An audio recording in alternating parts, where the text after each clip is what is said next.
all right, you have came out, the suburbs is what have came out with all these mass shootings, 20, 30, 40 people killed, and that's the reason that this gun control is on your back. Because if you didn't care how many kids were killed in the city, but once it started hitting the outer suburbs like Newtown, then it came to the point whereby they said we got to do something about it. Even our black president, who had a great murder rate in Chicago, but felt like doing nothing about it. But when it happened to Newtown with these kids, he felt like he had to do something about it. So it is the pressure of this that's bringing the warmth on these automatic weapons. Sir, now I'm going to let you make all the points you want to make because we're going to close this interview shortly, and I appreciate you coming in here. Hey, before we go any further, let's get to this point, and then you can close out on your own. Listen, so you got this automatic weapon. It's not automatic, but okay. This Bush weapon that they use in Newtown. Okay, that's good enough? That's a good enough description? The same weapon, right? Yeah, same type weapon, right? Yeah. Okay, all right.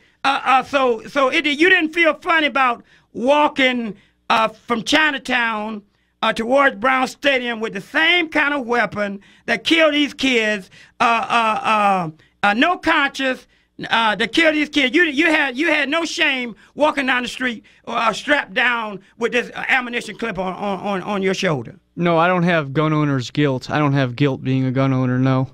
So you didn't feel nothing.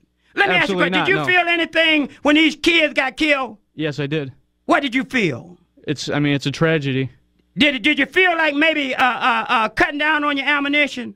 No, I don't. Did you feel like maybe you should put your gun down for a minute? No, that never came to my mind once. No. So all you felt was sympathy. Yeah, I mean, should I be? It's like, that's like this. I mean, I hate to say it, that's discrimination basically against gun owners. Like I should like somehow, placate, because there was a shooting in Massachusetts or in Connecticut.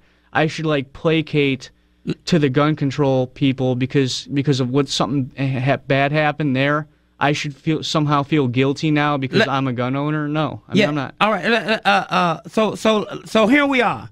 We're marching from Chinatown, the great Chinatown. Did you stop and get you any Chinese food? No, I wanted to though. Yeah, but this was too serious. This was too serious. So you walked down from the Chinatown. Was any police there? I saw a Federal Protective Service pass me a couple times. Yeah. All right. So they had the eye on you. I don't know. All right. You weren't worried about it because you know your rights. I had it all on video recorder. But I'm saying, but you knew your rights. Yeah, I knew my rights. Yeah. All right. So where'd you walk to, sir? Describe it. Describe it. Walking downtown. I started in St. Clair. Then I crossed over around like East 18th to, I don't know, Superior, and then I crossed over to Euclid, then I went down to Public Square. With your Bush rifle on, with the clips on all the time? Yeah. Go ahead. Then, we went to the Justice Center, then we went to City Hall. City Hall with your clip on? Yep. Go ahead. What, man, were you made Mayor Frank Jackson scared? I'm not sure if he saw me or not, but I'm sure he he saw you. He saw you. You had the clip. So go ahead. Go ahead. And then, I don't know, actually, the police stopped me, actually, right before I got to the Public Utilities Building. Lieutenant Stevens, actually, stopped me. And I had it all in, I guess one of the, there was, one of the officers was actually pointing an AR-15 at me when he approached me, actually. And I'm like, yeah, thanks for protecting my rights with your AR-15. All right, so they disarm you. No, they didn't disarm me though, but they had an AR-15 trained on me for a second. All right, and how'd you get out of that? No, Boy, good thing you're a good old American Caucasian, because a black man would have been dead. Go ahead, talk to me. I actually had a black man with me. He was the one recording. He was far away from you, wasn't he? No, he was about 5 feet from me. Okay, all right. So what happened when they pointed the weapon on you? Well, how'd you get out of that? Well, my friend Chris, I shouldn't have said it, but whatever. He said, thanks for protecting our rights with your AR-15. And the lieutenant's like, easy, easy, and then he, put it down. And he just wanted to make sure I wasn't under disability.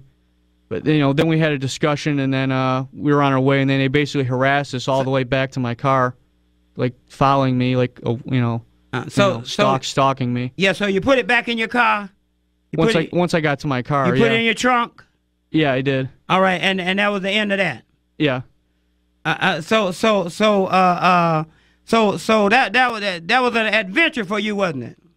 I mean, yeah, it had to be done. I'm planning on doing it again as well. Don't do it no more.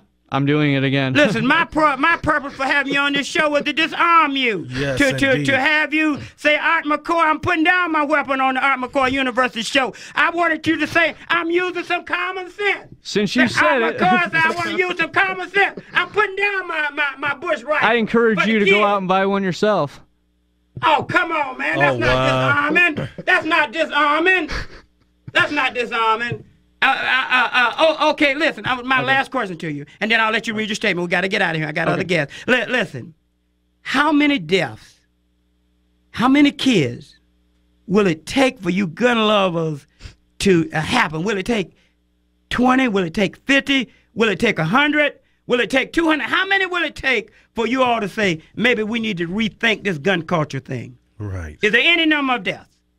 I mean, that's like saying, like, how many crimes, committed by black people does it take for you to, not, like, go out in public? I mean, it's just like, no offense, it's like a stupid statement. It's discriminatory. It's just like, it's just like. Wait a minute. That's the way you're gonna wig out of this. You get out my studio. Get out. No, wait. Before you get out my studio, you read your statement because you got a fair right to read that statement. All right. Well, I just want to say that there was 10 years. We had an assault weapons ban for 10 years, and it didn't do anything. But anyway, I just want to read this quote by Adolf Hitler from Mein Kampf. Wait a minute. I'm gonna put you out the studio even before you go ahead. Okay. Go ahead. I know I'm gonna put you out now. It says the state must declare the children the most precious treasure of the people. As long as the government is perceived as working for the benefit of the children, the people will happily endure almost any curtailment of liberty, any almost deprivation. That's enough. Get out of my studio. Right. Get out of my studio. I didn't. And you are disarmed, aren't you? Yeah, I am. Yeah. All right. Get out of my studio. Okay. Thank you very much. Right. What's your name again? Joe. Joe? Yeah. Get out of my studio, Joe. Get out of my studio. I'm leaving. Get out of my studio. Get out of my studio.